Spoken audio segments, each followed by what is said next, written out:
શ્રી ગણેશાય નમઃ. તારીખ 29મી જાન્યુઆરી 2024. તમારી જન્મ રાશિ મુજબ મેષથી મીન રાશિ સુધીને માટે આજનો દિવસ કેવો રહેશે તેની માહિતી. 29મી જાન્યુઆરી 2024, શોભન વિક્રમ સંવત 2080, ઉત્તરાયણ, શિશિર ઋતુ, પોષ મહિનો, કૃષ્ણ પક્ષ, તિથિ ચોથ, વૃદ્ધિ તિથિ છે, સોમવાર, સૂર્યોદય સવારે 7:15 કલાકે, નક્ષત્ર પૂર્વ ફાલ્ગુની, શોભન યોગ. અને આજે સિંહ રાશિના ચંદ્રમા છે. આજે જેનો જન્મ થયો હોય તેમની રાશિ સિંહ રહેશે. તેના અક્ષર મ ને ટ છે. તો જોઈએ મેષથી મીન રાશિ સુધીનો આજનો દિવસ કેવો રહેશે તેની સંપૂર્ણ માહિતી. આમાં તમારે તમારી કુંડળીમાં ચંદ્ર જે રાશિના છે તે રાશિ મુજબ એટલે કે ચંદ્ર રાશિથી આ જોવાનું રહેશે. આમાં તમારી જન્મ કુંડળીના ગ્રહોની અસર પણ જોવાની રહેશે. તમારી જન્મ કુંડળીમાં બીજા, 5મા, 9મા અને 11મા ભાવમાં શુભ ગ્રહો હશે અથવા શુભ ગ્રહોની યુતિ થતી હશે તેમજ શુભ ગ્રહની દ્રષ્ટિ હશે તો તેમને તેની અસર સારી જોવાશે.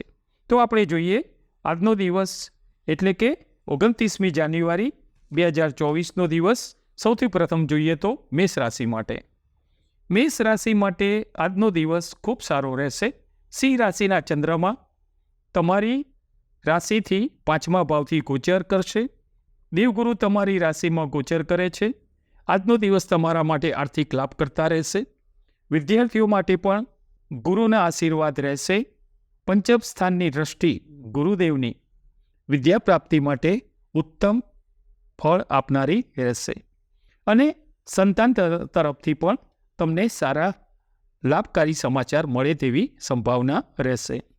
તમારી રાશિના અધિપતિ ધનસ્થાનમાં ગોચર કરે છે જે તમારી રાશિથી 9મા ભાગ્ય ભાવથી એટલે કે પરાક્રમ ભાવથી ગોચર કરે છે એટલે પરાક્રમમાં વધારો કરાવશે. આજે યાત્રા પ્રવાસ પણ નાનો મોટો થઈ શકશે. આજે તમને ભાગ્ય સાથ વિશેષ આપતું હોય એવું તમને અનુભવાશે. હવે જોઈએ આપણે વૃષભ રાશિ. વૃષભ રાશિ માટે આજનો દિવસ લાભદાયી રહેશે. તમારી રાશિથી 11મા લાભસ્થાનેથી ગોચર કરતા રાહુ તમને આકસ્મિક ધનલાભ કરાવે. ફાયદાકારક આ દિવસ પસાર થશે. તમારી વૃષભ રાશિના અધિપતિ શુક્ર ધનભાવમાં ગોચર કરે છે જે આપના માટે ભૌતિક સુખના સાધનોનો વધારો કરાવે અને તેનું તમે ખરીદી કરી શકો. તમારા ભોગવિલાસમાં વૃદ્ધિ કરાવે. મકર રાશિમાં ગોચર કરતા સૂર્ય તમારી રાશિથી 9મા ભાગ્યસ્થાનેથી ગોચર કરશે.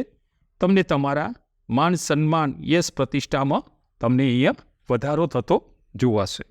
હવે જોઈએ મિથુન રાશિ. મિથુન રાશિ માટે આજનો દિવસ ભાગ્ય 9મા ભાવના શનિ કુંભ રાશિના તમારા માટે સ્થાન વૃદ્ધિ કરાવશે એટલે કે ભાગ્ય તમને સહકાર આપતું જોવાશે. ભાગ્યની વૃદ્ધિ આજે જોવાશે. શુભ સમાચાર તમને એના અનુસંધાનમાં મળશે. તમારી રાશિના અધિપતિ બુધ ધન રાશિમાં ગોચર કરે છે જે તમારી રાશિથી 7મા સ્થાનેથી એટલે કે કલત્ર સ્થાનેથી ગોચર કરે છે જે તમારા 7મા કલત્ર દાંપત્ય સુખમાં વૃદ્ધિ કરશે. અહીંયા તમને જીવનસાથીથી સાથ સહકાર મળશે. આજે તમારે ખાસ સાચવવાનું છે કે વાણીમાં થોડું નિયંત્રણ રાખવું ખૂબ જરૂરી રહેશે. હવે જોઈએ કર્ક રાશિ. કર્ક રાશિ માટે આજનો દિવસ શાંતિથી પસાર કરવો રહ્યો. આર્થિક રીતે તો સારું રહેશે પરંતુ મીન રાશિમાં ગોચર કરતા રાહુદેવ તમારા 9મા ભાગ્યસ્થાનેથી ગોચર કરશે. અહીંયા તમને આકસ્મિક લાભ તો કરાવશે પણ સાથે સાથે તમારે અહીંયા જોવાનું રહેશે કે શનિદેવની ઢૈયા પણ ચાલે છે. અહીંયા તમારો મુખ્ય સ્વભાવ છે લાગણીવશ થવાનો. અહીંયા તમારે લાગણીવશ થઈ કોઈની વાતોમાં ન આવવું. લાગણીઓ ઉપર અહીંયા તમારે નિયંત્રણ રાખવું જરૂરી રહેશે. તમારી રાશિના અધિપતિ ચંદ્ર આજે સિંહ રાશિમાં છે જે આજ તમારા બીજા ધનસ્થાનેથી ગોચર કરે છે એટલે આજે વિશેષ આર્થિક લાભ તમને જોવાશે. આજનો દિવસ ફાયદો કરાવી જાય એવું અહીંયા સૂચવે છે. સિંહ રાશિ માટે આજનો દિવસ અક્ષર છે મઠ સિંહ રાશિ માટે આજનો દિવસ આરોગ્ય માટે થોડી સાવચેતી લેવી પડશે. તમારી રાશિના અધિપતિ અને ગ્રહોના રાજા સૂર્ય મકર રાશિમાં રહેશે, જે તમારી રાશિથી છઠ્ઠે રોગ શત્રુ સ્થાનેથી ગોચર કરશે. તમારી રાશિના જે સ્વામી છે એ ગ્રહોના અધિપતિ છે, એટલે તમારા યશ પ્રતિષ્ઠામાં અહીંયા તમને વધારો થતો જોવાશે. અહીંયા તમારે ખાવા પીવામાં થોડું ધ્યાન રાખવું પડશે. પેટની સમસ્યા એટલે કે અપચો, ગેસ અહીંયા તમારે એનાથી સાચવવું પડશે. તમારી રાશિમાં આજના દિવસે ચંદ્રમા રહેશે, એટલે મનના કારક છે. મન ઉપર થોડો સંયમ રાખવો. આજના દિવસે કોઈ પણ ઉતાવળો નિર્ણય ન લેવાય, એનું ધ્યાન રાખવું. અહીંયા તમને માતાની સેવાનો આજે વિશેષ લાભ મળી શકશે. હવે જોઈએ કન્યા રાશિ, પઠણ. કન્યા રાશિ માટે આજનો દિવસ તમને તમારા સંતાનની પ્રગતિથી આનંદ અનુભવાશે. તમારી રાશિના અધિપતિ ધનભાવમાં ગોચર કરે છે બુધ, જે તમારી રાશિથી ચોથા સ્થાનેથી ગોચર કરશે. એ બુધ એ તમને માતા, મિત્ર અને વાહન સુખ જે છે તેથી તમને એનાથી ફાયદો કરાવશે.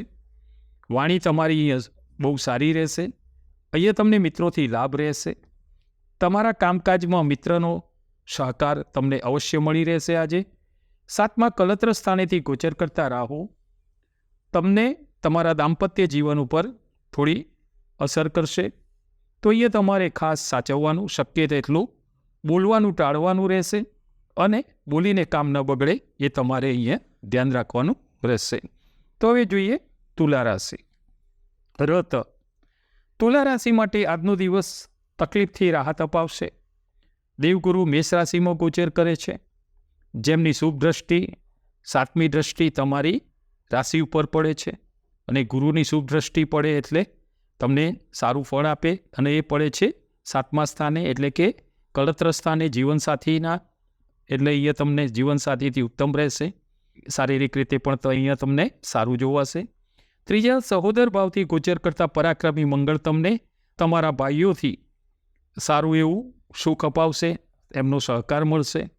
સાથે સાથે તમારી રાશિના અધિપતિ શુક્ર પણ અહીંયા મંગળ સાથે યુતિ કરે છે, જે તમારા આત્મબળમાં વધારો કરાવશે, તમારું પરાક્રમ વધારશે, અને અહીંયા તમારા મહેનતનું શુભ ફળ અહીંયા તમને મળી રહેશે.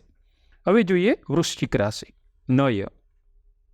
વૃશ્ચિક રાશિ માટે આજનો દિવસ થોડી સાવધાનીથી પસાર કરવાનો રહેશે. તમારી રાશિથી પાંચમા સ્થાનેથી મીન રાશિમાં ગોચર કરતા રાહુ તમને સંતાનની ચિંતા વિશેષ રૂપે કરાવશે. વિદ્યાર્થીઓ માટે પણ થોડી મહેનત વધાર કરાવશે.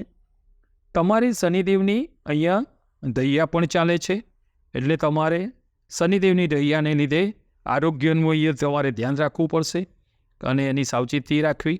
આજના દિવસે મુસાફરીનો યોગ પણ અહીંયા તમને જોવાશે. અહીંયા તમારે ખાસ ધ્યાનમાં રાખવાનું છે કે શનિદેવની દૈયા ચાલે છે, એટલે આરોગ્યની ખાસ વિશેષ તકેદારી અહીંયા તમારે રાખવાની રહેશે. હવે જોઈએ ધન રાશિ, ભ ફડ. ધન રાશિ માટે આજનો દિવસ તમારા માટે માતાની વિશેષ ચિંતા રહેશે. મીન રાશિમાં ગોચર કરતા રાહુ તમારી રાશિથી ચોથા ભાવથી ગોચર કરશે, જે માતા, મિત્ર અને વાહન સુખ ઉપર એની અસર કરશે. અહીંયા તમને કાર્યબોજ રહેશે. ખર્ચમાં અહીંયા તમારે વધારો થાય.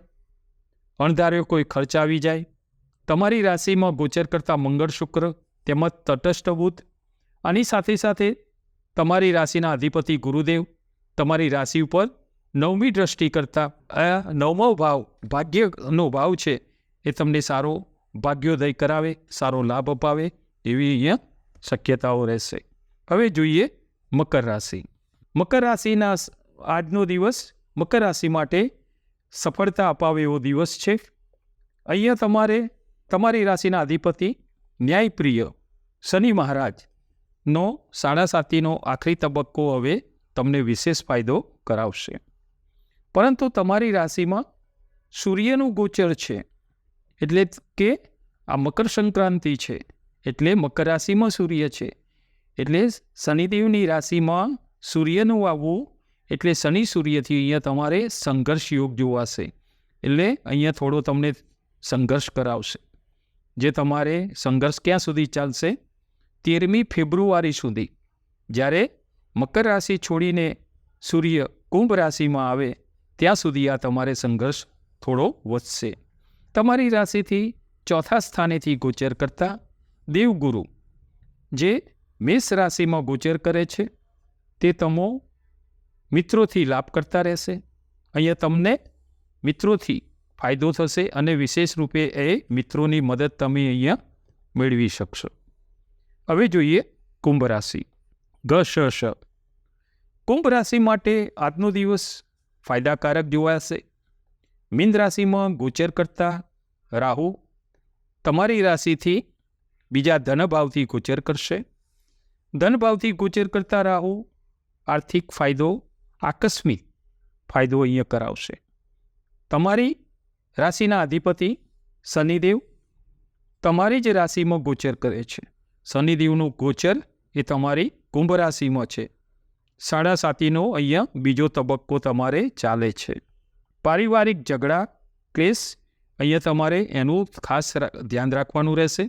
કોઈ ક્લેશ કંકા ન થાય એટલે તમારે બને ત્યાં સુધી વાણી ઉપર સંયમ રાખવો પડશે અને અહીંયા તમારો જે સહનશીલતાવાળો સ્વભાવ છે એ તમને અહીંયા ખાસ ફાયદો કરાવશે.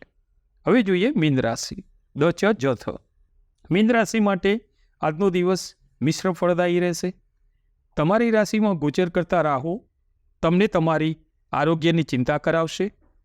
તમારી રાશિના અધિપતિ દેવગુરુ મેષ રાશિમાં ગોચર કરે છે જે તમારી રાશિથી બીજા ધન કુટુંબ ભાવથી એ ગોચર કરે છે. તમને નાણાકીય ફાયદો અહીંયા થતો જોવાશે.